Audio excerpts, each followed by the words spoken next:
culture gone back is making a big commitment today. It is a very hot day in London. And even though we are struggling to keep ourselves from like just sweating down our clothes, we're here. Drippy. Yes. I traditionally don't wear many clothes in generally speaking. So maybe it's not traditional one, because I think traditionally you would wear clothes. That's the traditional notion. Well, a personal tradition. I don't wear many clothes. Yeah. Especially in London, you want to dress with many like an onion, right? You always want to have a t-shirt underneath whatever you wear because it's unpredictable. Okay. I just like to dress like onion overall. I think it's a bigger fashion statement, but I think, it's always exciting. You never know what can be underneath. I think it makes it more exciting. So, Drippy, I think this week was eventful in political context, to which we will get. Yes. But probably something I really think we should mention, because everyone is talking about it. You have to be living under the rock not to know it. So a conversation about AI, artificial intelligence. Gosh, yes. What it will do to us. Yes. I'm not a technical expert, and my relationship with technology is, I don't know, it's a little bit bumpy. I put it this way. I sometimes need to contact IT to help me switch on my computer into a socket. I mean, have you never been in that situation? Yeah, I mean, at university, I think you need only an IT, where we work, only an IT could make them function, because I don't know what. Yeah, we are not intelligent enough, basically. Yeah. But, I think the big conversation is with the development of AI and what it's capable to do. It can write a story, it can do artwork, it can create music. So the question is what it will do to the future of our society. I think this is the big conversation which is taking place right now. And my take on this is that with technology, we always have this scare what it will, take something away from us, it will make us obsolete, or it will change things. But, I would go back to things like internet or computer when they started to emerge. I think they definitely changed the way we function, but they didn't necessarily change the fact that people still work, and there is actually even more people needed to maintain all the online infrastructure of businesses or communication, and same with computers. Now we just have more people working on computers. So I think this scare of AI is very much of a similar style for any technological innovation. It's almost like with the Industrial Revolution when people didn't want things to change. And, it's also our societal, instinctive resistance to change. This is what I am inclined to think. So hold on a minute. No, I want to understand your point better before. So you almost wish that we went back to 20 years ago. No. I'm not a nostalgic person. I'm not. You know what? I'm not suffering from Gen Z nostalgia. I think no. What I mean, I think AI will make some of our everyday life easier, but I do not think it's a threat to society, like some media communicators are saying. There is so many YouTube videos, podcasts, articles which say like, what, this is the end of humanity as we know it. We all will not have work in next year. We will not have any music copyrights. No, okay, I see your point now. So to begin with, I agree with you that this is just another technological development that will not mean the end of civilization. Every time there is a major technological upheaval, people say that society is doomed, that society is over, that society will be more stupid. It happened for television. It happened in the 19th century when the the reproduction of images became a fact. Remember Walter Benjamin, right? And yeah. so the work of art. Exactly. Yeah. Exactly. So it has always been so. People have been always a little bit catastrophic about it. I am not catastrophic like you. However, I do see some dangers. Now, what will not be affected by AI is geniuses. So artists should not worry. Musicians should not worry. Writers should not worry. Everybody talks about, oh, now AI will write novels for us. Now AI will write, I don't know, books for us. Now AI will do this, will do that. That's not what I'm worried about. And this is because if you look at how AI functions right now, at the moment, AI works by scanning everything that exists, that has been produced. I'm saying it badly, but just to make my point come across. So works by analyzing everything that has been produced and then recreating things on the basis of things that were already produced. In other words, if you ask AI to create a Vermeer painting, AI may create a new Vermeer painting. Okay, you may argue there is no soul in there, fine, but it can recreate that. What AI cannot do is originality. Precisely because the algorithm looks at what has already been produced. You can recreate, I don't know, a novel in the style of Marcel Proust. You can do that. What you cannot do is a new Marcel Proust that is a revolution. AI does not lead to revolution because AI looks at what has already been produced. Does it make sense? Yeah, you know what, Giuseppe, what AI will not be able to do, and I'm pretty sure it will never be able to create it. It's to have this human symbolism and irony behind. Like, yes, it can replicate something to look quite similar. I'll give you an example. Yeah. I was at National Gallery and I was looking at Vermeer, Portrait of a Girl playing virginal with little piano instrument. And she's looking at us in this typical Dutch interior. Yeah. And it all seems to be a very innocent young girl playing a musical instrument. But actually, as we know, music often has an erotic context. And if we look at the painting behind the girl in the interior of the room, there is a blurred image of prostitute with clients, which is another painting, I think, by Vermeer. And suddenly we understand what we are the client looking at the prostitute. Yeah. I think it's something which probably requires. Well, that's something, that's what I was saying before. It will have the shape of Vermeer. It will not have the soul of Vermeer. Okay. Yeah. But assume that tomorrow a technology will come and recreate even the soul of Vermeer. Actually, Noam Chomsky, if I'm not wrong, was Noam Chomsky. I'm just from the top of my mind, so I should go and check. I invite people who listening to go and check.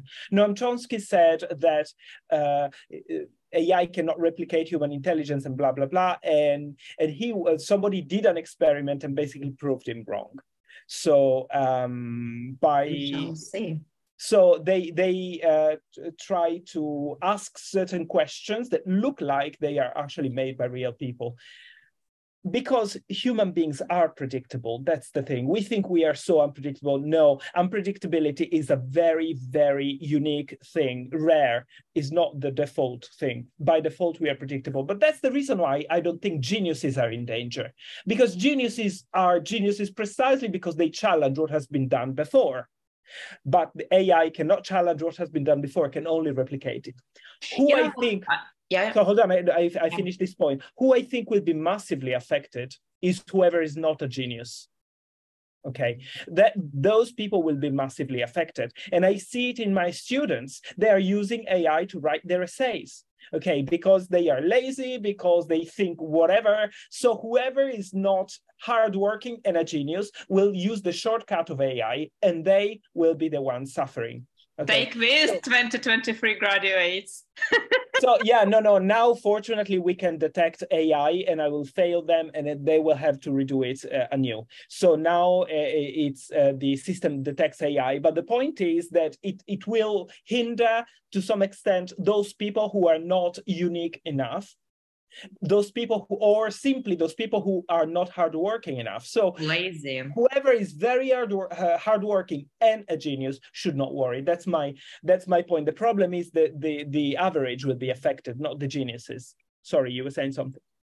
No, I'm just, this is exactly what I was actually going to say. I think the biggest problem, on average, we're going to get even more stupid society because we are already very lazy with internet. Like I remember when I was I don't know, learning English, let's say, I had to open a printed dictionary, search word for word, find the meaning, write it down with my own hand. Yeah. Today, you can get, online translation of everything. You can translate a whole book in seconds. It's a very different way of how you learn or find any information. Before, if you didn't know something, you had to open an encyclopedia and scroll for pages, understand it, or you have to talk to someone. Today, everything is very accessible. When things are so accessible, we become lazy. And if we do not push ourselves, we also become stupid. And I think internet actually made us lazy and stupid society. And I think AI will make it even worse. Okay.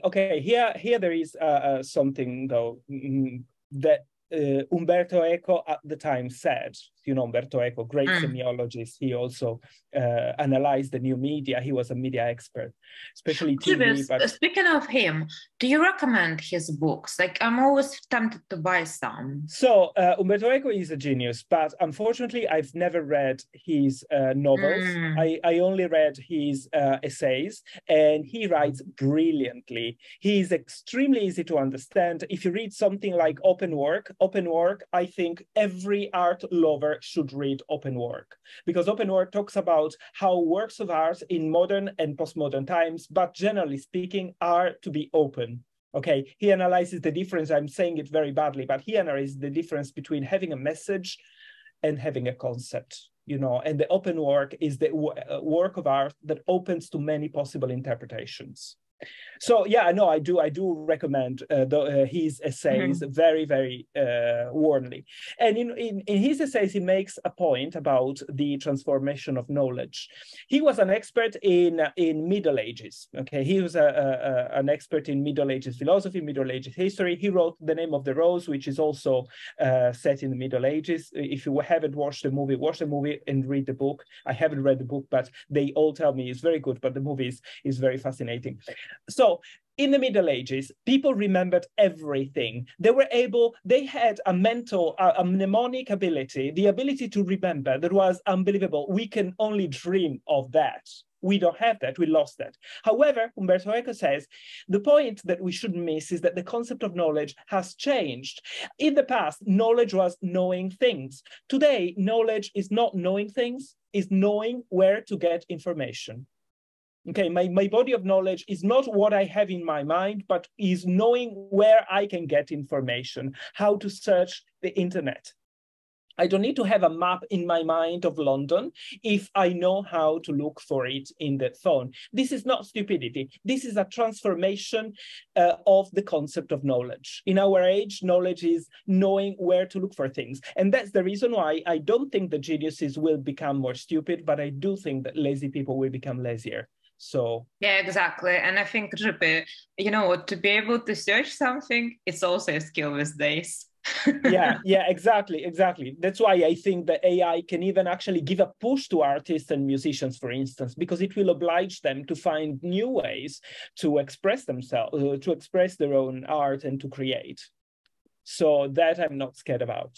I'm more scared about the majority of society than the outliers, not the geniuses I'm scared about, but the average person, people who will lose their jobs because there is no jobs for them anymore because computers do everything, which is already happening. Well, you know what? Something I'm really enjoying in AI is my AI Hoover. Oh my God, Drippy. My life exists before AI Hoover and after AI Hoover. Is it the round thing? Yes, it's a round thing. You just say it on your phone, what to do, how strong it needs to suck, how much water it needs to use to mop the floor, and how many times it needs to do it. And it just does it nonstop. It doesn't complain. It communicates with you. It's a perfect relationship. I'm very sorry for all those people who are housewives or house husbands. I don't know if this is a word. They will lose their purpose in life. These people whose purpose is to keep everything under control. So good. It's like my life will never be the same. I have to confess. AI changed it. So yeah, even when considering buying an AI Hoover, I highly recommend. So, okay, so I recommend Umberto Eco, you recommend AI Hoover. Great. Well, we get our priorities straight.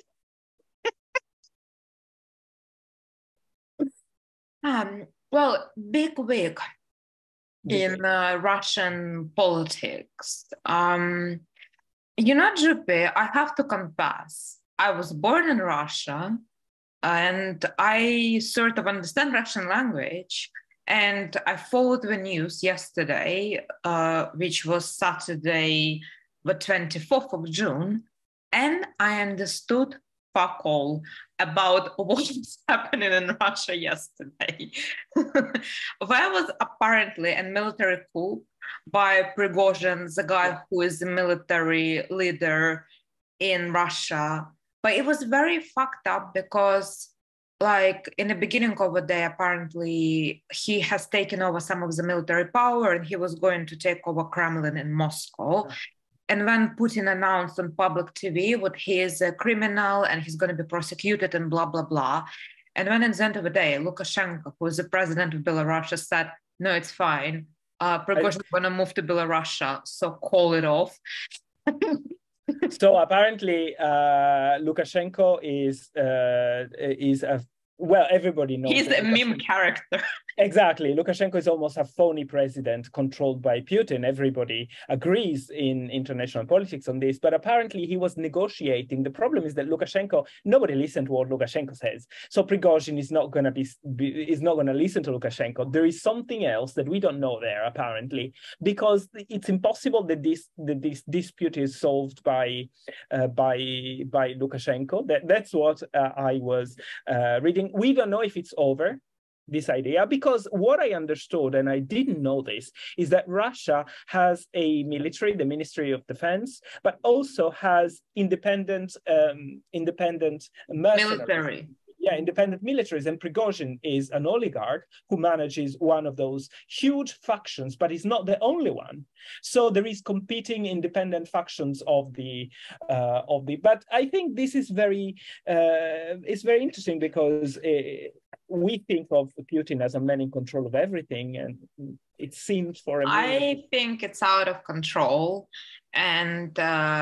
I was expecting what way will take over the power yesterday, but I think it just shows there is a confrontation within country, and there's nothing which prevents it from happening again. And the future of Russia is not looking very bright. Also, I read that Putin was ready to leave the Kremlin with the buttons, with this box with the buttons for the nuclear weapons. And that's potentially very, very scary for everyone.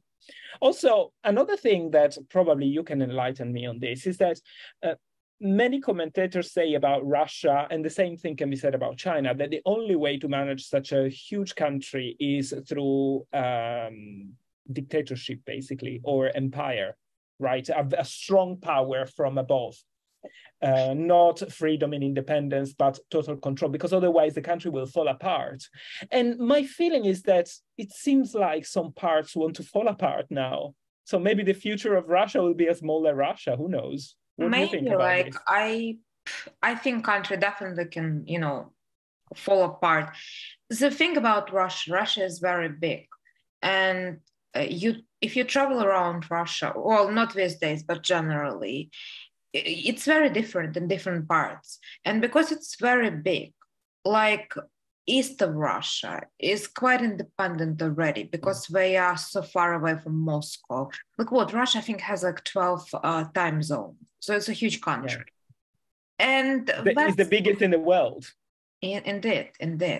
And, but, it just historically, for some reason, Russian society is very adaptable to being oppressed and diminished. Well, and that's another point. The only period of freedom that Russia enjoyed, freedom in our Western sense, was during the presidency of Yeltsin in the 90s, because before there was the Soviet Union, and after Putin reinstated the sort of... but Juppie, I think I was there, and early Putin was very different, and he's always been KGB, and KGB is for life. But I think when we invaded Ukraine in 2000, I think it was 2012 or 14, it all just like went to shit. I think it actually was 2014. I think 2014, like it ruined everything. But it's even before, because the problem is that Putin was apparently was one of the men that Yeltsin put there, because it was outside of the political system of Moscow, because he was always in Germany, right? He was always in Germany doing like his own KGB work in Germany before the fall of the wall. And then Yeltsin trusted him a lot. And apparently, after he went into power, he started very quickly to regress, for instance, to control TV very, very much, which is something that was not there before, because the TV was much freer before, and he reduced the freedom of the press a lot. And even, you know, when he got Anna Politkovskaya killed and all the journalists who were killed, you know, those are not the late Putin. Those are also the early Putin, because Anna Politkovskaya died in the early 2000s, in the mid 2000s, not after. So there was always this tension. So Russian people did not get used to freedom enough to desire it. That's the interpretation I was reading yesterday. I don't know if it's true. Juppie, I think it's a very big generic statement. The problem is a lot of people in Russia are brainwashed. The propaganda is very strong. I think people just lost their ability to question and analyze things. If we suddenly stop all this propaganda and maybe just get people to see what's going on without giving them any opinion, maybe things will change.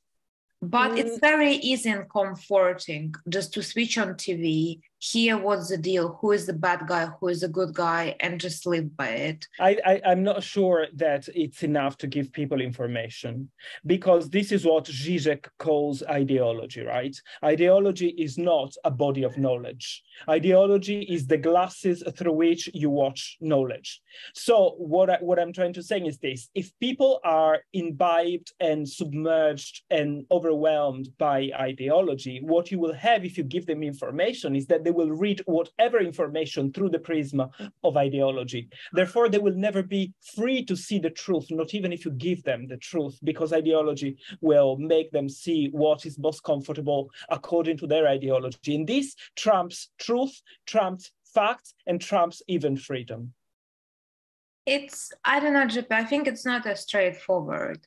I don't know what's happening with all people, but what I see many people in Russia today who used to be quite chilled about gay community, who used to be quite chill about any liberty, democracy, had lots of sense of humor.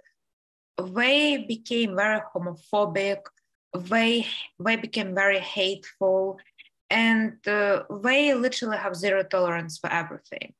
So somehow we used to appreciate these values in the past, but now we do not. And when I talk to them, I feel like there is no way we are going back. Like, that's it. Like, people completely been brainwashed. So I don't know if it's possible to revert, or is propaganda, it's almost like, I don't know, cult. I don't know what it is. Yeah, I am more inclined to think that reversing that, and I agree with you. I think it's extremely hard to reverse things like that, especially because there is a build-up of oppression and ideology throughout the centuries, not throughout the years. So yeah, Russian history is very messy. I don't know about China, but you see Russia, it's been like all over the place throughout 20th century because of revolution and everything.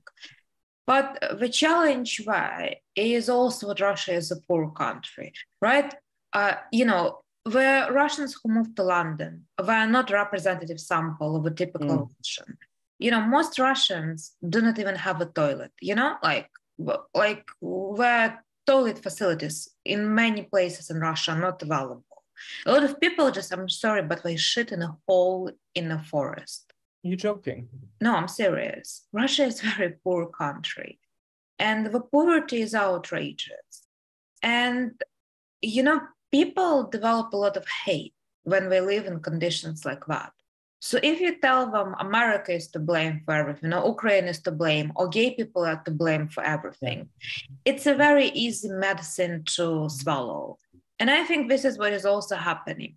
You know, when people have some prosperity, when they have a bit of a fat, it's a little bit more difficult to manipulate them because they already have some sense of comfort. But when people are desperate, if you give them an enemy, they will embrace it with open hands. Yeah.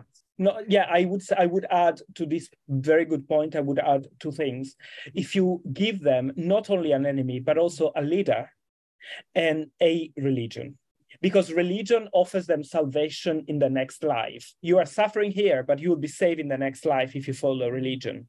And then a leader, because a leader makes them feel strong vicariously. I am not strong, but my leader is. And therefore, somehow I take part in this vicariously, in this enjoyment of power. So yeah, that is how depressing. I don't know, very strange. I lived in Russia, which was very liberal in 90s and 2000s. I cannot even understand what happened. My family sent me some first issues of Vogue magazine, like Vogue Russia. And I'm looking at it and I just think how did we have that? And how do we have what's going on today? I grew up in a different country. I haven't been in Russia for many years, so it's very difficult to tell what's going on. But it's crazy how decay and collapse can take over, not only in the physical form, but in the mental form as well.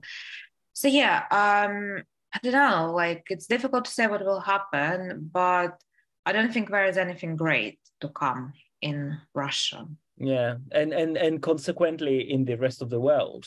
Indeed. Because I mean, we are also suffering the effects of the war to a small extent in the West. So it's not something that is not affecting us. Yeah.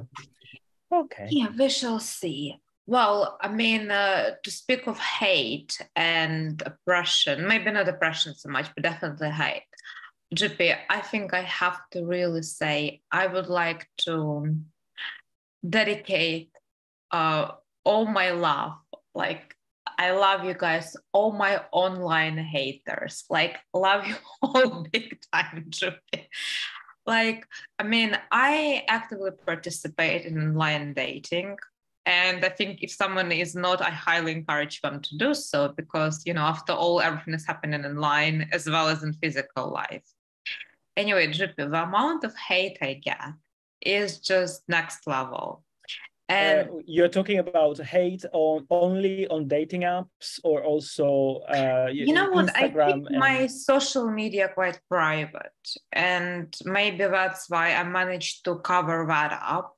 And even though sometimes I do get strange messages on my Instagram as well, why you wearing this or why you doing that.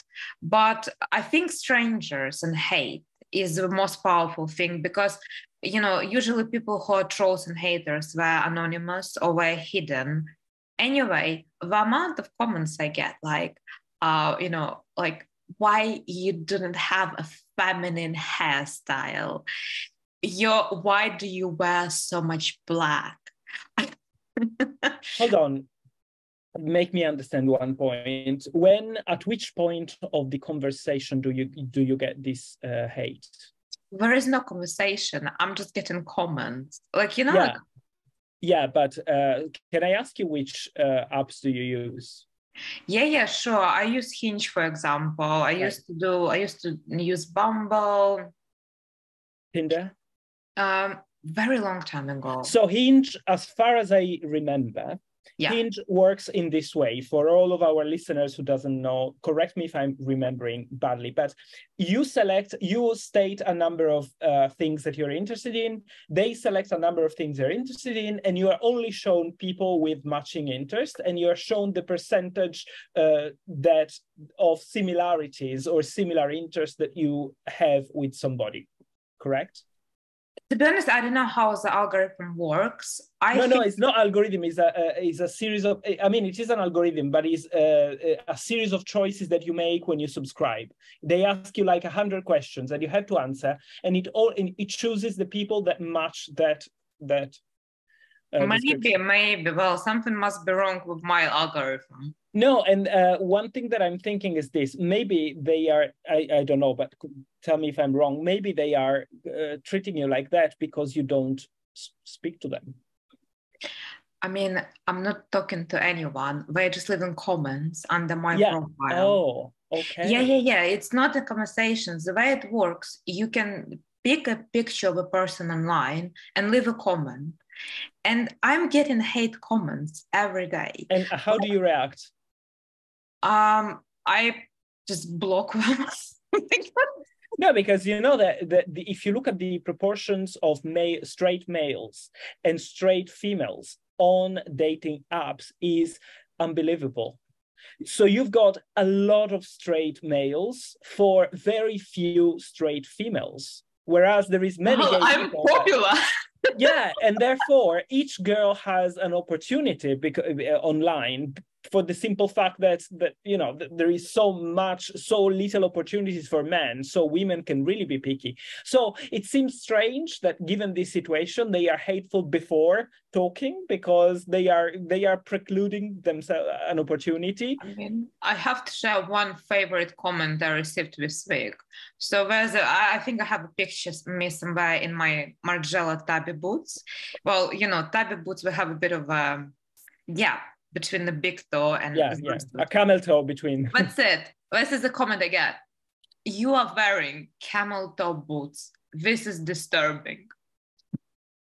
Well, but that's good. It's good because if they cannot tell Margiela apart from a camel, that means that they are not the right date for you, right?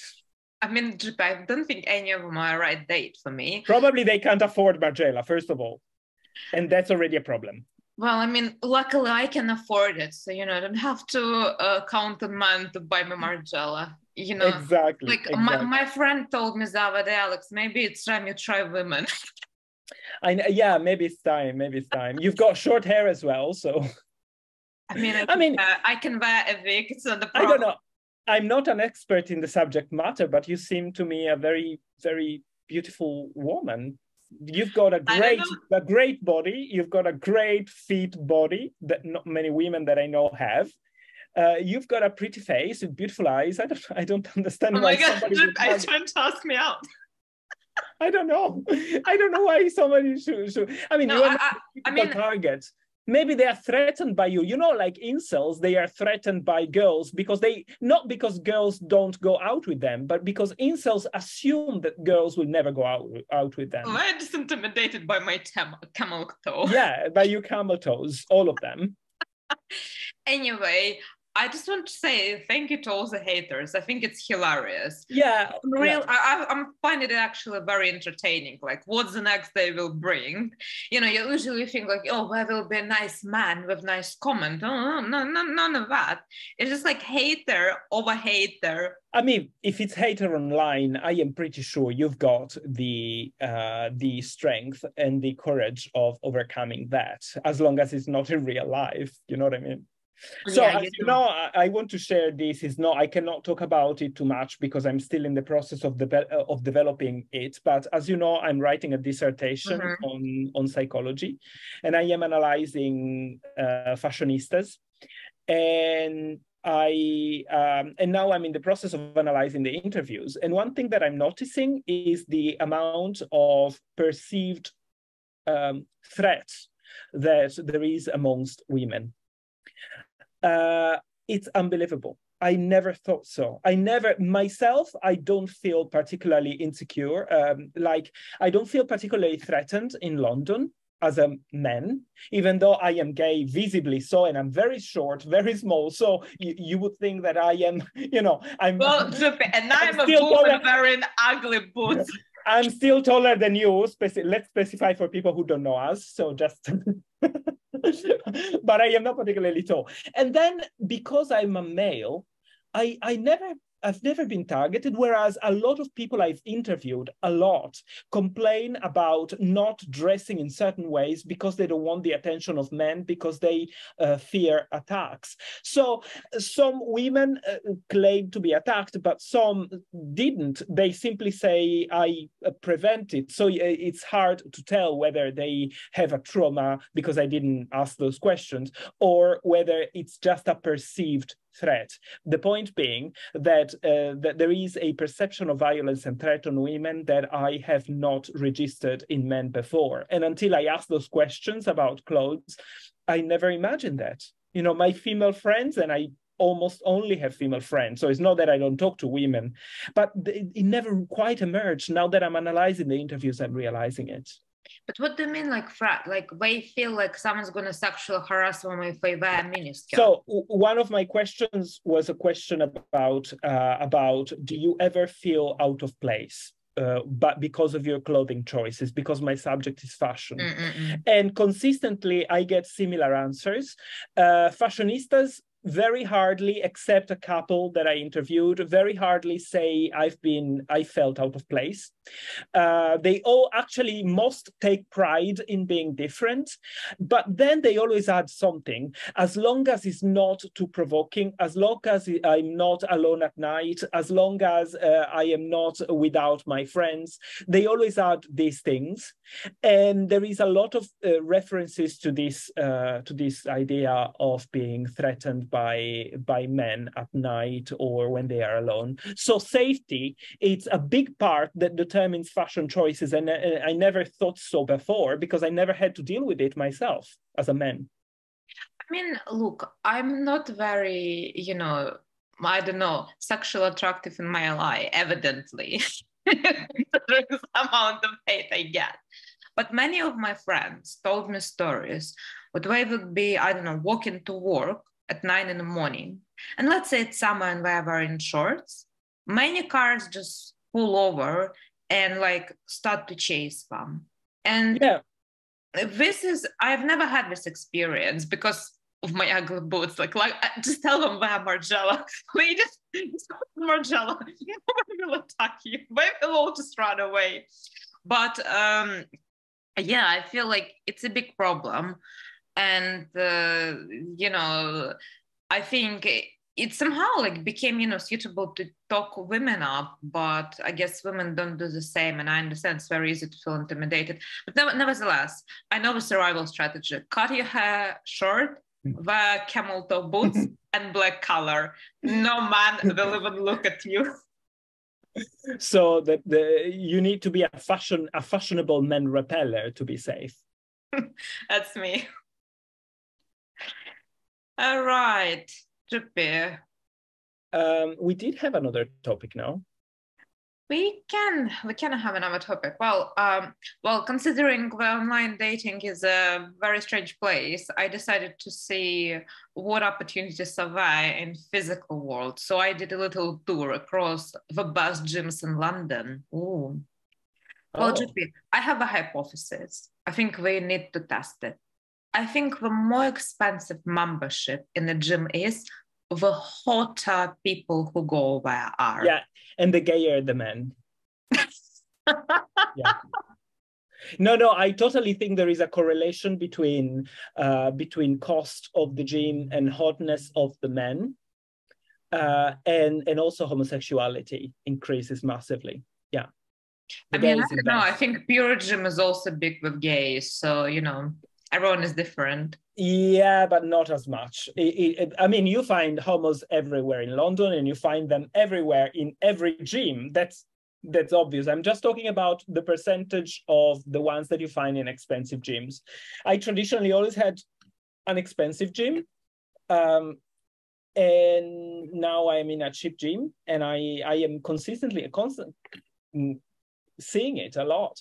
And also, you know, expensive gyms, you assume that people are hotter, and that is a big help. I don't know for you, but for me, it has almost gives me an ideal to aspire to be, because I see those hot men and I think, I want to be like that. Exactly. Same. I look at this hot man and I want to be like them. And that makes me want to push harder.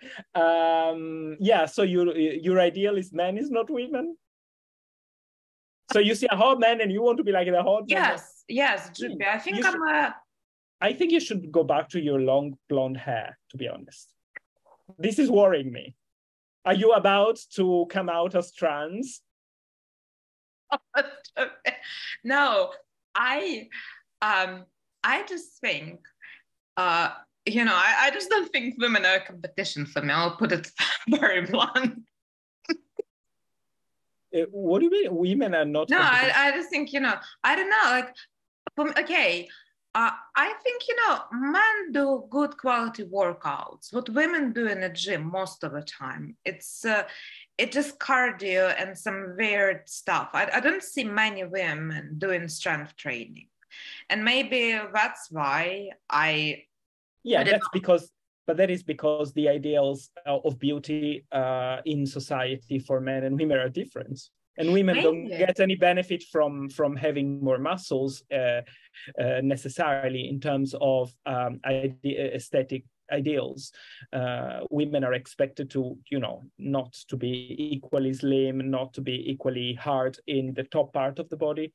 So, but men are. So I mean, here I am, a disappointment for the man.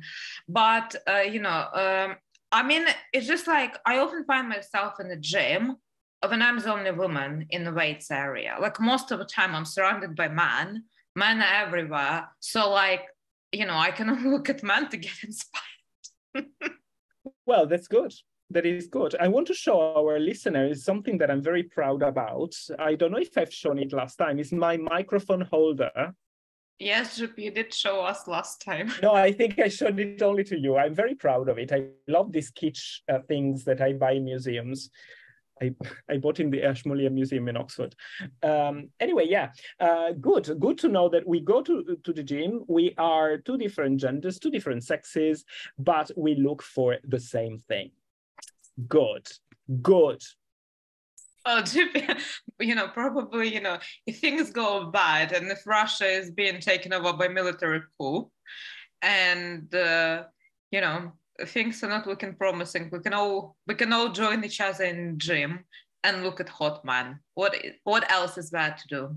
Yeah, it's going to be our consolation. And okay, good. Oh, very depressing conversation tonight. I'm very, I mean, we always have, this is Culture Gone Bad, it's always depressing conversation, but today I think we reached peak depression. I feel quite optimistic. I went to nice gyms this week. So which gyms were they? You went to Gymbox? Gymbox and Third Space. Oh my God. Oh, Third Space, yeah. Yeah, I heard about it. It's the best gym in London. How expensive is it? It's like, I think 250 or something per month. And you're crazy. I'm mad. I am a mad woman, and I even tell you that. I think I'm gonna give free advertising. I mean, be reasonable. No, it's worth every single penny. This is the best gym. No, I've got zero doubt about that. But be reasonable. If you pay £200 per month, you are not paying to see ugly people around. If I were the manager and you are ugly and you're trying to sign up, I would say, no, my people pay too much. They cannot see you. So no, obviously you are seeing hot people in the gym in a £200 gym. That's part of the price. Basically, that is part of the price. Come on, it's exclusion criteria. It's the exclusion criteria, exactly. Oh my gosh. I mean, if you told me this price, I could have told you, yeah, of course they're going to be handsome and beautiful women. Yeah. Yeah, we have to modify hypothesis, right? Why are you using so many scientific jargon today? Testing hypothesis, exclusion criteria. Have you been representative sample? Representative sample. Population. Have you been reading some studies? I don't know, Drippy. I was just thinking about your dissertation. I just worded what you've been doing. Those are exactly the words that I need to use. Yes. Well, on this note, we shall go back to I don't know, bleak or exciting reality and see what happens next.